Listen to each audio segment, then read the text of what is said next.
깻잎 한 장, 가지 한 조각. 우리 밥상에 너무나도 흔하게 오르는 반찬들이죠. 누구나 건강에 좋다고 믿어 의심치 않았던 이 평범한 식재료들. 그런데 만약 이 반찬들을 무려 10년 동안 매일같이 먹어온 한 남성에게 충격적인 결과가 기다리고 있었다면 믿으시겠어요? 그의 신장 기능은 무려 80%나 망가졌습니다. 대체 무엇이 문제였을까요? 단순히 깻잎과 가지, 이 조합 자체가 독이 되었던 걸까요?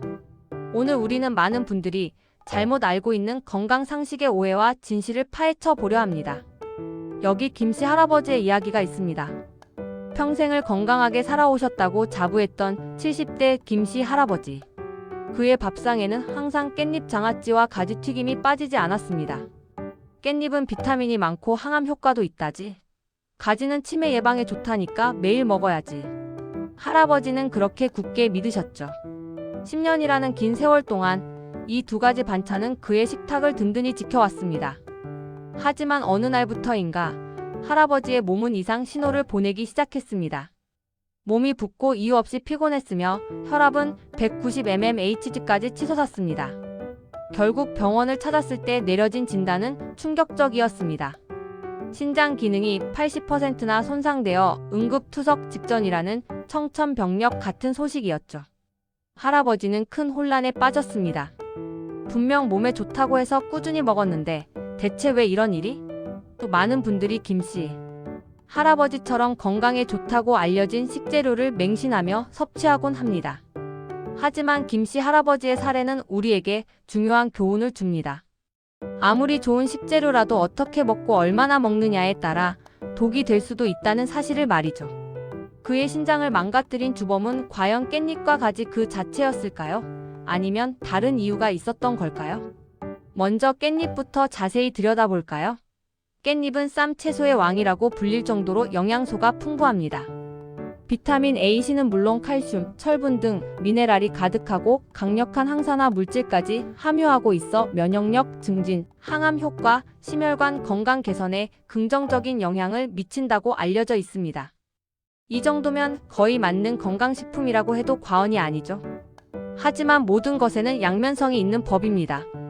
김씨 할아버지처럼 깻잎을 매일같이 깻잎 장아찌로 드셨다면 이야기는 달라집니다. 장아찌는 보통 간장, 설탕, 식초 등을 넣어 만드는데 이 과정에서 나트륨 함량이 어마어마하게 높아집니다. 나트륨을 과다 섭취하면 어떻게 될까요? 고혈압은 물론이고 신장에 엄청난 부담을 주어 신장 기능 저하의 직접적인 원인이 될 수 있습니다. 우리 몸의 신장은 과도한 나트륨을 걸러내기 위해 끊임없이 일해야 하고 결국 지쳐서 망가지게 되는 거죠.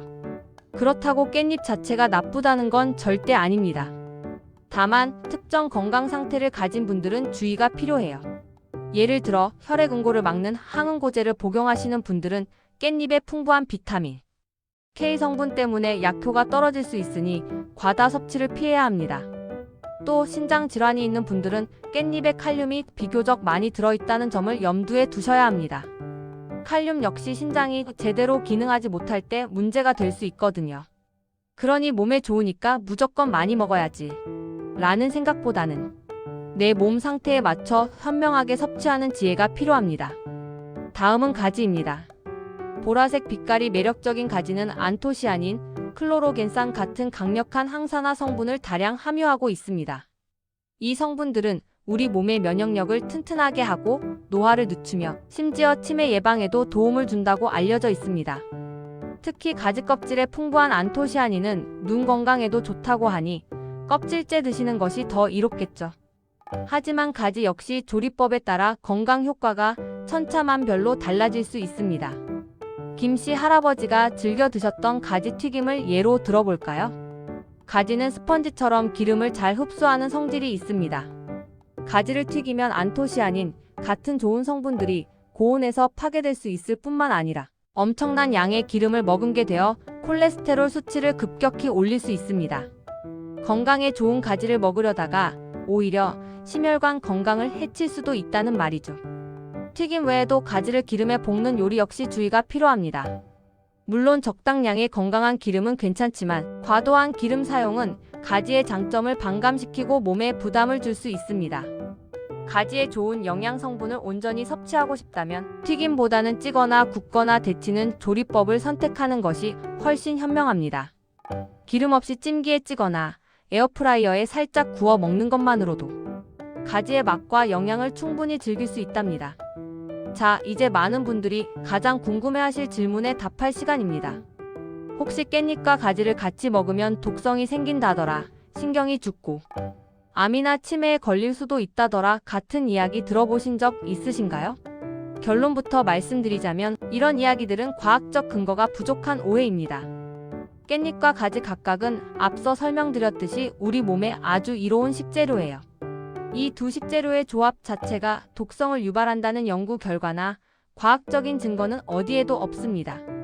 김씨 할아버지의 사례에서 보았듯이 문제는 깻잎과 가지 그 자체가 아니라 바로 조리법과 섭취량, 그리고 개인의 건강 상태에 있었습니다. 고염분 깻잎 장아찌와 고지방 가지 튀김을 장기간 과도하게 섭취한 것이 신장 기능 저하와 고혈압의 주된 원인이었던 거죠. 만약 깻잎과 가지가 정말 독성 조합이었다면 이 두 가지 식재료를 함께 사용하는 요리가 전 세계적으로 이렇게 오랫동안 사랑받을 수 있었을까요? 예를 들어 지중해식 요리나 아시아 요리에서는 깻잎과 가지를 함께 사용하는 경우가 드물지 않습니다. 중요한 것은 어떻게 먹느냐에 대한 이해입니다. 잘못된 정보나 과장된 주장에 현혹되지 마시고 정확한 사실을 바탕으로 현명하게 식재료를 선택하고 조리하는 것이 중요합니다. 그렇다면 깻잎과 가지를 어떻게 하면 건강하게 즐길 수 있을까요? 핵심은 올바른 조리법과 균형 잡힌 섭취입니다. 깻잎 이렇게 드세요. 깻잎 장아찌를 꼭 드시고 싶다면 저염 간장을 사용하거나 짠맛을 줄이기 위해 물에 살짝 담가 나트륨을 빼는 과정을 거치는 것이 좋습니다. 무엇보다도 소량만 섭취하는 습관을 들이는 것이 중요해요. 깻잎은 생으로 쌈 채소로 활용하는 것이 가장 좋습니다. 비타민C처럼 열에 약한 영양소도 온전히 섭취할 수 있고 특유의 향긋함이 입맛을 돋우죠. 깻잎은 마늘, 양파, 들기름과 함께 먹으면 항염 효과와 혈관 건강에 시너지 효과를 낼 수 있습니다. 고기를 먹을 때 깻잎쌈을 싸먹거나 샐러드에 넣어 드셔보세요. 깻잎은 농약 잔류 가능성이 있을 수 있으니 베이킹소다 물에 5분 정도 담갔다가 흐르는 물에 깨끗이 씻어내는 것이 중요합니다. 가지 이렇게 드세요.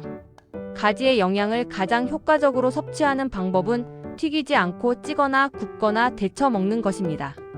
가지찜, 가지구이, 가지나물 등으로 즐겨보세요.